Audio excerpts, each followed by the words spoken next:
guys, we're going to start presenting now. Okay, so as you guys might know, October is Breast Cancer Awareness Month, so I thought it was best for us to go through it. You guys can have a little bit more of an awareness, learn a bit behind it as well. So overall with this whole PowerPoint, the goal isn't for us to go so much in depth and make it complex, get you guys overwhelmed. That's not what we want to do at all.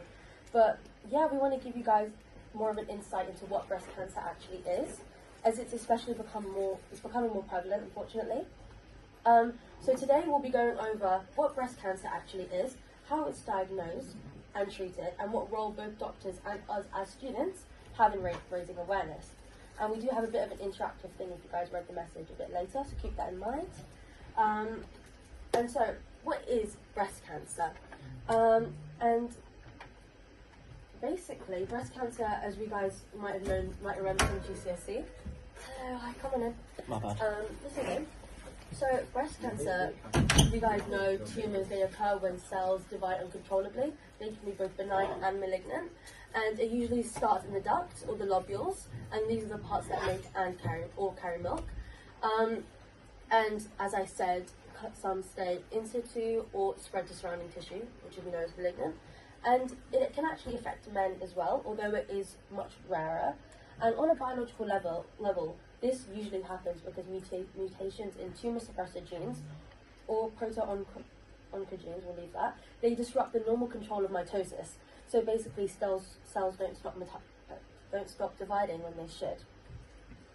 And so why does Breast Cancer Awareness Month exist?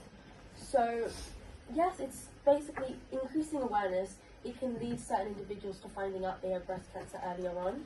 So earlier detection means there's an increased chance of survival in the long run, which is essentially the main goal. And also supporting research as well, because when it comes to any sort of condition, having more research is ultimately the best thing. And around 1 in 8 women in the UK will develop breast cancer in their lifetime. And as I mentioned previously, early detection will have 9 in 10 of women will survive 5+ years. So when I say finding it, like having early detection, that means finding it in stage 1 or stage 2. That means when the lump is still quite small, and that's when treatment works best, and the survival rates are over 90%. Yeah, so mammograms can also spot tiny cell changes even before a lump forms. That means it's caught very early on, which is very good. And the earlier it is found, the easier it is to treat, and overall, the better the outcome. And we have talked about early detection quite a bit, but yeah, as I mentioned, that's pretty much what I just said. Yeah. So just spotting changes early, I think that's the thing, especially when it comes to certain ethnic minorities. There's a certain stigma when it comes to talking about breast cancer. So the sooner we can try and raise awareness, get people over that stigma, women can start to learn about their family history and sort of keep an eye out for themselves, because the earlier they find it, the better. And now risk factors. So there are genetic, hormonal, lifestyle, and age. Okay, so there's never one single cause. There's always majority or combination of certain factors that increase the risk. And so you guys may have heard of BRCA1 or BRCA2 mutations, and they raise the lifetime risk. And there are hormonal factors too, as I all mentioned. And I believe there is some sort of detection I think you can get into if, for example, a woman, like her mother has had it, her aunt has had it, and her sister has had it too, roughly in their mid-40s, then they can possibly be eligible to go through certain screening processes beforehand. Yeah. And here we go. So, symptoms. We're going to do a bit of an interactive group activity. So you guys are going to be given a list of 8 symptoms, and you need to decide within your groups whether or not a specific symptom is from breast cancer. So yeah, we'll hand them out, and you guys have 5 minutes, and then we'll discuss. Okay, guys, are you ready to go through them? Yeah. Okay, so we're going to read through them one by one, and you guys put your hand up if you think it's a symptom of breast cancer, okay? Okay. So the first one is changing skin surface, such as mild puckering or dimpling. Do you guys think it was a symptom? So if it's true, put your hand up. Okay. Is that everyone putting their hand up? Okay, Okay. good job. You guys are correct. Okay. Continue the next one. Next one is abdominal bloating. Got it.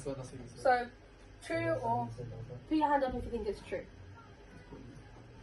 okay? That's also right. Well done. Good job. Last one, well, not the last one, but persistent pain or tenderness in the armpit area. Oh, Did you guys search this up? no. Okay. Okay, well, good job. That one is also correct. Okay, if I read the next one.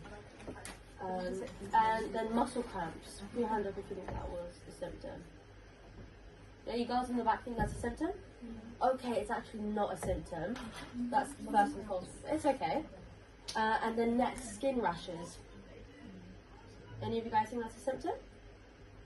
Okay, good. No, it's not a symptom. Okay, good job. Okay, change in shape of the nipple, who put that as true? So you guys are correct. A thickened area inside the breast, true Good job. again. And last one, unexplained fatigue, true or false? I mean, like, true? Okay. It's actually not a symptom of breast cancer, but hey, it's okay. Okay, good job, guys. You guys did pretty good. Yeah. Bye bye. You guys fine now? Was that okay? Not too difficult? Okay. Okay, done. Okay. And now, okay, so how it's diagnosed. So here are the three main sort of ways of it being diagnosed. So when it comes to diagnosis, the first step is always seeing a GP. So GPs are trained to examine, and if there is any concern, refer an individual through the 2-week referral path to this to oncology. And at the hospital, they will then do a triple assessment, which is, when it comes to imaging, it's usually a mammogram or an ultrasound, and finally a biopsy, which in turn does confirm the diagnosis. And there is also a national screening program for women aged 50 to 71, where mammograms are offered every 3 years. Yeah, and as I mentioned previously, you can get called in for a scan if a woman has strong family history.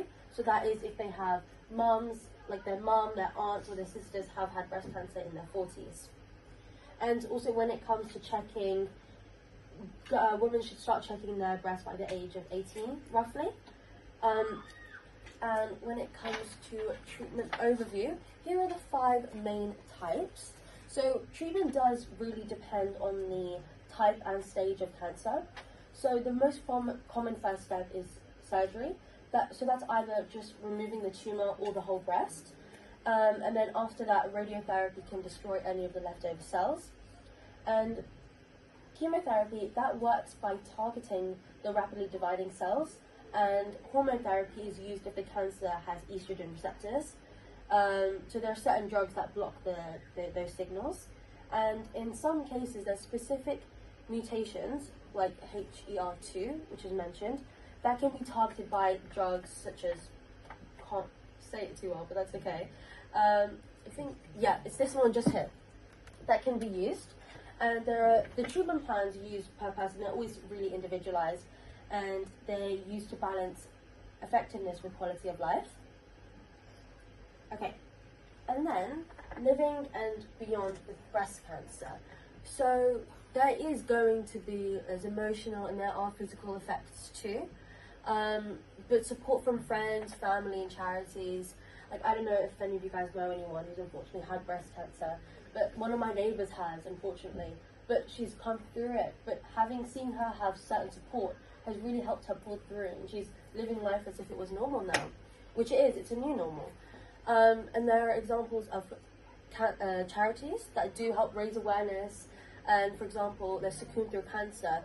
I don't know if you guys remember, that's the charity I volunteer with. Like yesterday we had our monthly meeting, and because it's Breast Cancer Awareness Month, we're all wearing pink. We had a lovely speaker who's actually a volunteer there. She came alongside her son, which is her carer. She gave a lovely talk about her journey through breast cancer. She unfortunately had it twice. But she's come through now, she's just an incredible person. Yeah, so as I said, they often advocate for awareness and screening. And she, like very many other survivors, she goes around and she talks and gives advice and brings awareness up on breast cancer, essentially. Because essentially with this charity, it's mainly targeted, of course it's open to any and everyone, but it's targeted at South Asian women, because there tends to be quite a social stigma when it comes to mentioning even just being your health, but also when it comes to your breast area, they're very negligible about that. Like, some women might not know that their aunt or their mum might have had breast cancer, but they don't know because it was never mentioned because of certain taboos. Like, I remember this speaker yesterday, she actually mentioned that there's this certain cultural belief that, oh, if you're ill, that means your name is too heavy for you. I don't know if you guys have ever heard of that. So when she was diagnosed, I think her mum or her mother-in-law suggested changing her name because she was like, oh, maybe that'll help the burden. But that's just, again, one of the examples of taboos in certain cultures. So, lastly, what can we do? So, there is still not enough awareness about breast cancer. As I mentioned, that's due to the cultural stigma. And so, us talking about that could save lives, that could essentially raise awareness to a point where a woman is able to check her breast and understand there's a certain point where, oh, something's not right.